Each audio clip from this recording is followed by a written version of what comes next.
So yeah, we're gonna jump in. First thing I want to talk about is the test system. With this one, I'm using the Core i9-13900K, overclocked, same sort of stuff that I've been doing in the previous videos. Everything's in the video description down below. On this one, I was using DDR4 because the DDR5 board that I had decided to crap out when I was doing these testing. So just went ahead and used DDR4 board. I should be having a DDR5 board coming in here today, hopefully. And then I get to have fun tuning that, which by the way, tuning DDR5 is a nightmare. But we'll go over that in a future video. So went that route. We're going to be comparing the Intel ARC A770, 16 gigabyte limited edition, you know, this guy right here. And we're going to be comparing that to the RTX 3060 Ti, because you can get those for roughly the same price on the used market, sometimes even a little bit cheaper.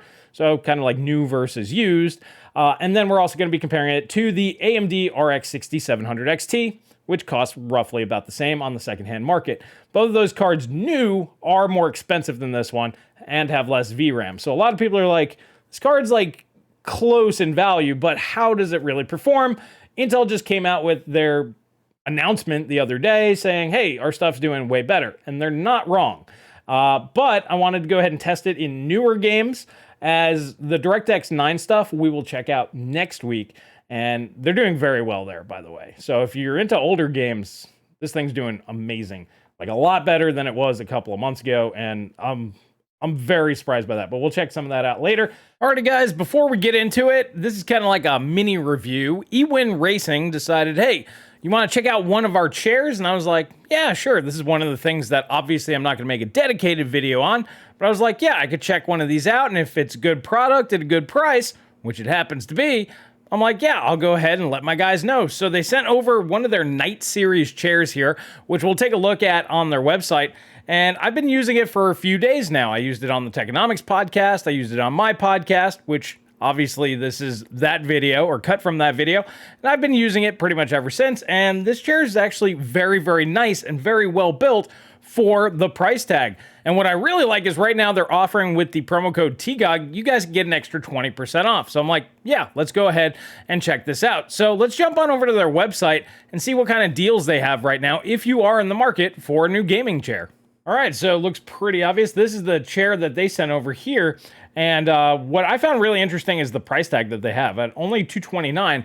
That's actually pretty good considering how much money I spent on my other chair. I'm like, wow, that's almost free. When we check this guy out, I mean, it comes with all the features that you come to expect from a premium gaming chair. You do have your neck rest pillow, you do have your lumbar support pillow, and they strap in really, really well. So I'll throw up some B-roll footage of my actual chair, but like I said, I've been using it really for the past week or so, and overall, I'm very impressed compared to the fact that this is about a third of what my other chair cost. So obviously, there's not a whole lot to say there. It's very subjective. I find it very comfortable. It's a great chair. It's made well. It's made with the same materials as my other chair, which once again, like I said, cost about 3 times as much as this one. So I'm like, hey, yeah, go ahead and take advantage of that promo code. Just use TGOG in the promo code description when you go ahead and check out. Save that 20%. And yeah, if you're in the market, I could definitely recommend it. So let's go ahead and get back to the video. All right, so we're kicking off with Cyberpunk 2077. And as you can see, not so much. By the way, I do want to preface, the A770 is running at stock, which I will talk about later. These are both overclocked to the max that they would go. So if you wanted to go with like a stock versus stock, knock off about 10% from each of these, and that would be more accurate. But this was meant to be overclocked, but I couldn't do it. And once again, I will talk about that here in a little bit. Anyways, even if this was tuned and overclocked, this is not getting anywhere near these guys. So in Cyberpunk, definitely need some work on those drivers. Gotham Knights, very similar story. I mean, we're looking at about half the performance in Gotham Knights. What I find very interesting about this one, this is a game that Intel's like, hey, this is like a sponsored game for us. Well, you need to get it running a little bit better, in my opinion.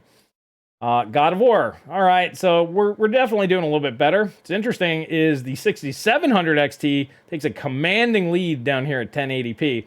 At 1440p, it evens up, and you're going to see that a lot. So that's another takeaway from this testing. The 6700 XT is a absolute monster at 1080p, and it's also really, really good with its frame time consistency. You will see that that's really good, and I will touch on that a little bit more later. But anyways, this is another game not looking so good for the A770.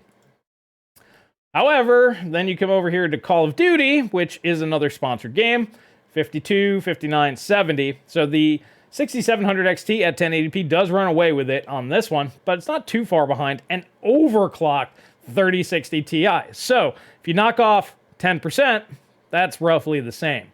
Or if you pump this up about 10%, which is about what you can get out of these regularly. That's not bad. And it's pretty much the same story over here at 1440p. So yeah, that's actually a pretty good showing there. And then moving on over to Plague Tale, this actually isn't too bad either. At 1080p, we have 43 FPS.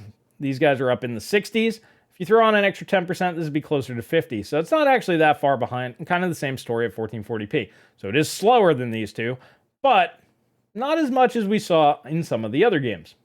Then we have Spider-Man. This is very impressive. So we have the A770 very much keeping up with the 3060 Ti and 6700 XT. It's a little bit slower, but once again, you add 10% on, it'll actually be beating the 6700 XT and right about where the 3060 Ti is here at 1080p, and pretty much the same story here at 1440p. So it does very, very well in Spider-Man.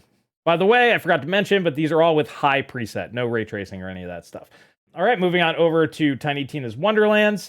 This one right here, we can see that there is a bit of a gap, but we do see the 6700 XT, once again, taking a nice little lead over the 3060 Ti.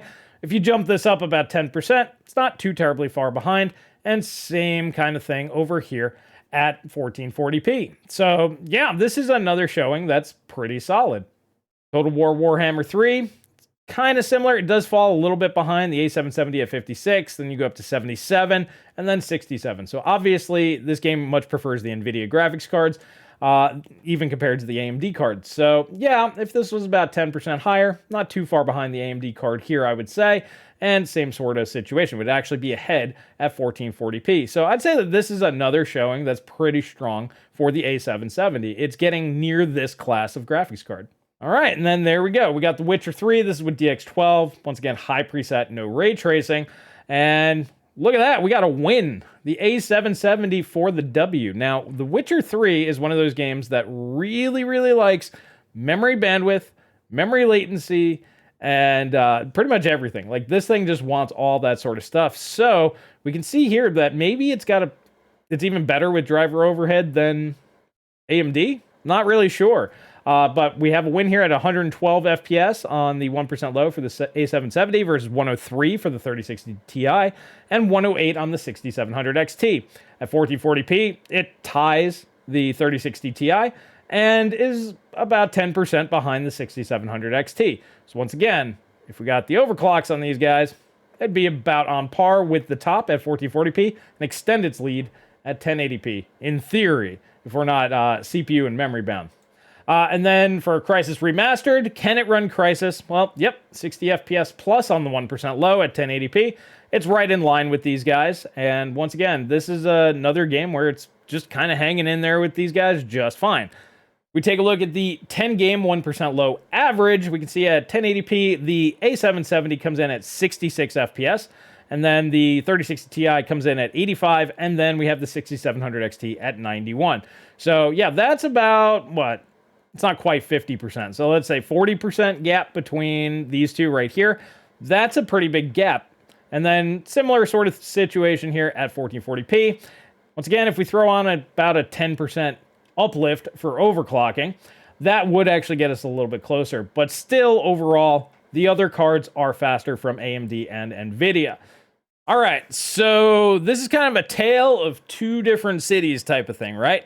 So you saw in a bunch of games, it's pretty much on the heels. It's kind of neck and neck, or at least in the ballpark of these graphics cards. And once again, the 3060 Ti and the 6700 XT, those are fully overclocked. So they're running at least 10% faster than their stock configurations. The A770 is running 100% stock. And the reason why that had to be ties into the reason why I do not recommend A770 or the Intel graphics cards to just Joe Normie gamer. And that's because they have some quirks. So for example, this card behind me with the drivers that I tried about 3 different drivers. And if I go ahead and bump up the power limit, that's it. Like I do nothing else. I just say, hey, you can have some more power. It will cap my fan speed on the graphics card to about 1200 RPM.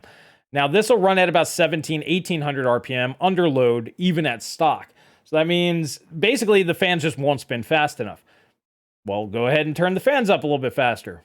Well, this is the problem with something like MSI Afterburner not supporting the A770. That doesn't really work. I even looked around. I couldn't find anything definitively. Not saying that they don't exist. I just couldn't find one to where I can manually tune my own fan curve, which I believe that would solve the problem, and then we'd be just fine.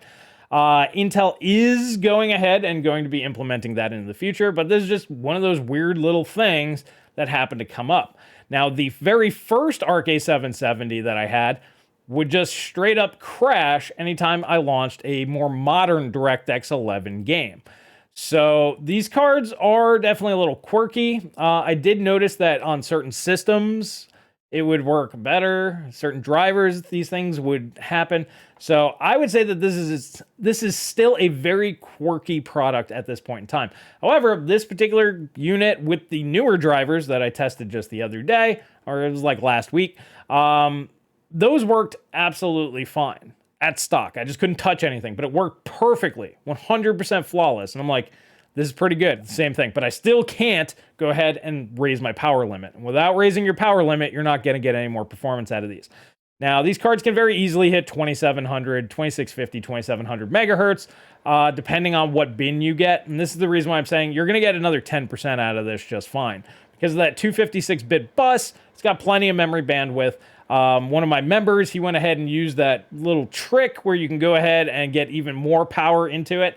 The cooling solution then becomes the limitation. But yeah, this thing scales very, very well. It's part of the reason why I'm interested in the ASRock one with the giant mega cooler. Really wish it was a 16 gig card, but whatever. I'll probably pick one up when they go back on sale, just to see how far we can go. Can this thing hit 3 gigahertz? Probably, with the right cooling. The other downside is you can't tune memory. So even if I get to that speed, probably not going to have the memory bandwidth I need to fully utilize that. So there's a lot of things that Intel needs to work on. They need to add in a lot of features that we take for granted on a lot of other things.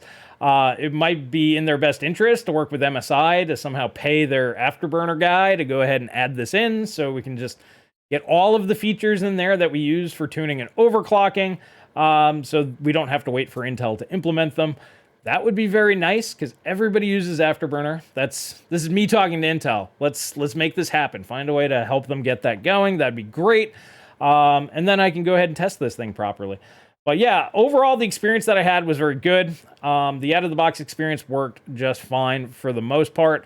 Like I said, I did have a card using older drivers that did not work. That's the reason why I bought one. I think it was the end of November, and we are now in February. Basically, I had to shift graphics cards back and forth. Intel was kind enough to send me over another one while I was waiting for something in transit to come in, so that was kind of nice.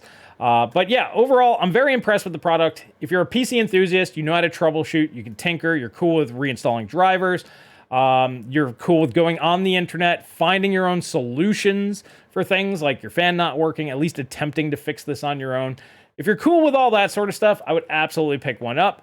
If you also don't have another graphics card that is, this good or better, or if you just want to tinker with it. The main reason why I think people are going to go with these is to say that they're just upset with AMD and Nvidia and their current pricing. It looks like Intel understands this, and I can see them moving forward, kind of hammering that budget angle. They've already dropped the price of the A750 a bit. A lot of people think that these will go down. I think the 8GB versions will probably be $299, but we'll see. If they go down, that's cool, whatever. But I think that they understand that the $500 market on down is really where the majority of PC gamers are. And once they get their drivers up to snuff, they get some of these quality of life features implemented, so we can even just very quickly and easily fix little things like the fan not spinning fast enough. If I could just go run it 100%, boom, done, call it a day. And then I could throw on, an extra 100 watts on the thing. That'd be really, really nice.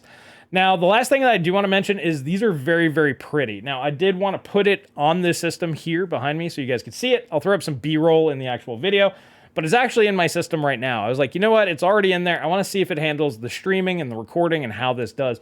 And obviously, it's working pretty well. So overall, I like it, but it's one of those, you want to buy it either to spite the other companies, if that's the route you want to go, or just buy it as a novelty at this point in time. Or if you mainly play old games like DirectX 9 games, rather. DirectX 9 runs very, very well, and we'll take a look at that. If you're a Linux guy, you might also want to hold off a little bit, as I've heard that that's a little quirky, but we will test that out as well in the future.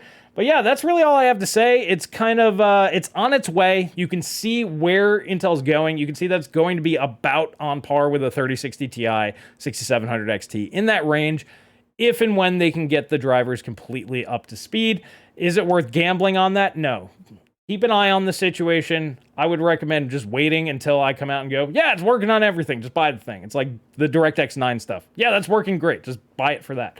When I tell you DirectX 11 and 12 and all the other games are kind of at that level, that's when, yeah, just the Joe Normie should go out and buy one.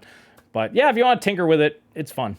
By the way, affiliate links are down below if you want to go ahead and pick one up and help support the channel. But yeah, that's pretty much my thoughts on this, and we're gonna go jump over to the chat here and see what we got. Well, I hope you guys enjoyed this little snippet from my live stream. If you enjoyed it, please hit that subscribe button and notification bell down below. And you can join me every Friday at 5 p.m. Eastern Standard Time. That's going to be the standard time for the live streams, and then the videos will come a few days later. So you can go ahead and do that, or if you want to see the full unedited version and help support the channel, please consider clicking the join button down below or becoming a Patreon member with the link in the video description. And if you're interested in picking any of this stuff up, you can also help support the channel by using the affiliate links down below. I want to thank you so much. That's all I have for you here today, and I will catch you guys in the next video.